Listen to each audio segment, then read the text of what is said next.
ভাপা পিঠা খাওয়া, ভাপা পিঠা ঠিকঠাক মতো বানাতে পারা এক অন্যরকম অনুভূতি। এই অনুভূতি বলে বোঝানো যাবে না। আমার সবসময়ই শখ ছিল এই ধরনের চুলার। অবশেষে কিনেই ফেললাম। চুলাগুলো খুবই ভালো লাগে। আজকে ভাবলাম এই চুলাতেই ভাপা পিঠা বানাবো। ভাপা পিঠা বানানোর জন্য প্রথমেই লাগবে নারকেল। নারকেল অনেক কষ্ট করে পানি বের করে নিয়েছি। এরপর নারকেলটাকে ভেঙে নিয়েছি। ভেতরে কি সুন্দর সাদা অংশ, দেখে ভালো লাগছে। এরপর একটা চাকু দিয়ে আমি তুলে নিয়েছি। আপনারা চাইলে কুড়েও ব্যবহার করতে পারেন। আমার ভাপা পিঠাতে দাঁতের নিচে একটু নারকেল পড়লে খুব ভালো লাগে, যেটাতে কোড়াতে বোঝা যায় না। এজন্য আমি কেটে কেটে নিয়েছি, যাতে ভালো বোঝা যায়। আমার পুরো নারকেল লাগেনি, অর্ধেক দিয়ে হয়ে গেছে। সুন্দর করে ঝুড়ি ঝুড়ি করে কেটে নিয়েছি। এরপর যেটা লাগবে সেটা হচ্ছে চালের গুঁড়া। বেশ অনেকগুলো পিঠে বানাবো, এই জন্য বেশি করে চালের গুঁড়া নিয়ে নিলাম। চালের গুঁড়া নিয়ে নেওয়ার পরে প্রথমে দিয়ে দিব হচ্ছে লবণ। লবণ দিয়ে দেওয়ার পরে ভালো করে মিশিয়ে নেব, যাতে কোথাও লবণ কম কোথাও বেশি না থাকে। এরপর আস্তে আস্তে অল্প অল্প করে পানি দেব।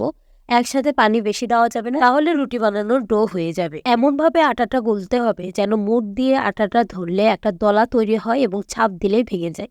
এরপর এভাবে আটাটা গুলে নিয়ে একটা ঝুড়ি নিব বা কোনো একটা ঝাঁপিও নিতে পারেন আপনারা, যেখানে ছোট ছোট ছিদ্র আছে। ছিদ্রগুলো খুব বেশি বড় না, আবার একেবারে ছোট না। এর মধ্যে ওই গোলা আটাটা দিয়ে দিব, দিয়ে চেলে নেব। চেলে নেওয়ার পর আমি আরেকবার পরীক্ষা করে নিলাম যে মুঠ হচ্ছে কিনা। তাছাড়া একেবারে ঝরঝরে হলে ভাপা পিঠা হবে না। এরপর লাগবে খেজুরের গুড়। যে কোনো গুড় হলেই হবে। আমি খেজুরের গুড় নিয়েছি। আমার গুড়টা নরম হয়ে গেছে, কারণ ফ্রিজে ছিল, এই কারণে নরম হয়ে গেছে।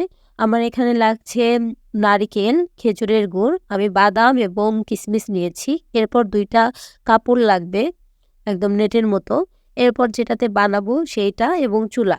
এবং ভাপা পিঠা বানানোর জন্য আলাদা রকমের হাঁড়ি পাওয়া যায়, আপনারা চাইলে সেটাও ইউজ করতে পারেন। আবার এমনি হাঁড়িতেও বানাতে পারেন। আমি যেখান থেকে চুলা কিনেছিলাম ওরা বলেছিল ভেতরে একটু মাটি দিয়ে লেপে দিতে। আমার মা এই জন্য ভেতরে মাটি দিয়ে লেপে দিয়েছে। এরপর আমি জালটা ধরিয়ে নিচ্ছি।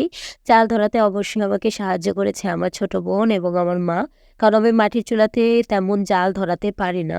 এরপর আমি ওই পাতিলটা বসিয়ে দিলাম। এই পাতিলটা অনেক পুরনো, এটার যে কালি সেটা আর ওঠে না, এরকমই হয়ে গেছে। আমি এর ভিতর পানি দিয়ে নিলাম, অল্প একটু খালি রেখে পানি দিয়ে নিলাম এবং ঢেকে দিলাম যাতে পানিটা ফুটতে শুরু করে। এবং এইদিকে আমি আবার ভাপা পিঠাটা বানিয়ে নিলাম। প্রথমে আমি আটা দিয়ে নিলাম এবং একটু চেপে চেপে করব, একেবারে বেশি চাপ দেওয়া যাবে না, তাহলে কিন্তু ভাপা পিঠা খুলবে না। এরপর আমি গুড় দিলাম, একটু কিশমিশ বাদাম দিলাম, এরপর নারিকেল দিলাম, আবার একটু আটা দিয়ে নিলাম, এরপর আবার একটু আটা দিয়ে নিলাম।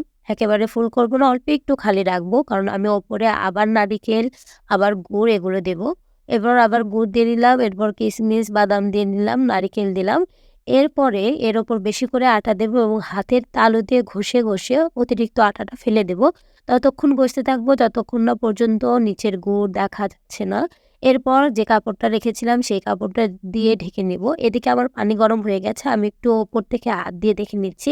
একেবারে কাছে হাত দেবেন না আমার মতো, আমি একেবারে কাছে হাত দিয়েছিলাম, খুব সাবধান, হাত পুড়ে যাবে। এরপর আমি ওই ভাপা পিঠাটা বসিয়ে দিলাম। বসিয়ে দেওয়ার পর একটু টোকা দিয়ে খুলে উঠাই নিলাম। নেওয়ার পরে জালটা ভালো করে সাজিয়ে দিয়ে ঢাকনাটা আবার বসিয়ে দিলাম এবং এইদিকে আমি আরেকটা ভাপা পিঠা বানিয়ে নিলাম। ওটা হতে হতে আমি একইভাবে আবার ভাপা পিঠা বানাচ্ছি। ভাপা পিঠা আসলে বানানোটা খুবই কষ্টকর, কিন্তু খেতে খুবই ভালো লাগে। এজন্য সবাই এটা খেতে চায়, কিন্তু বানাতে খুব কম মানুষই চায়।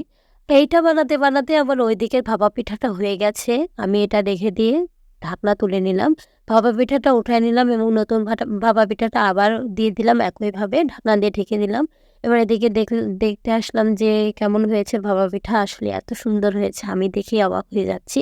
খুবই সুন্দর হয়েছে, খুবই সুন্দর হয়েছে মাশাআল্লাহ।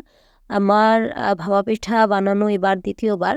কিন্তু আমার ভাপা পিঠাগুলো একদম প্রফেশনালদের মতো হয়েছে। দাঁড়ান আমি আপনাদের একটা ভেঙে দেখাই। এটা ২য় ভাপা পিঠা। এরকম আমি অনেক ভাপা পিঠা বানিয়ে নিয়েছি। ভেতরে কি সুন্দর হয়েছে। আমি গুড়ের পরিমাণটা বেশি দিয়েছি। আপনারা যদি মিষ্টি কম খান তাহলে গুড়ের পরিমাণ কম দিবেন। অবশ্যই, অবশ্যই।